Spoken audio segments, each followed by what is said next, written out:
Lagay mo na, bilis. Sige na, mag-ipon ka ng pera ha. Lahat, naubos ang lahat ng barya. Sige, tulak. Tulak mo. Designers, this week our veterans also had a say in creating your looks. So we're going to hear from everyone. Let's bring out your models. Kasi. Tulak. Tulak. Din. Din. Joshua, we'll start with you. Please introduce your model.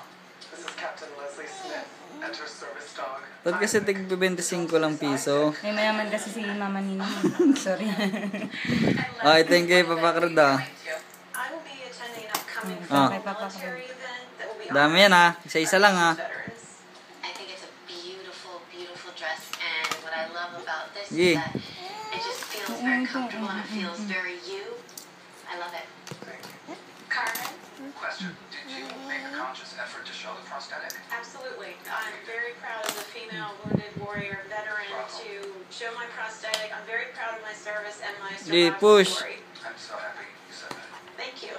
It's very flattering to you, the silhouette. The V-neck is just perfect. Tulak, tulak pa. I love the trim. Tulak, And tulak you're mo to. beaming. And that's important. Yay! Joshua, well done. Thank you. Tulak. This is great. I love everything about this dress.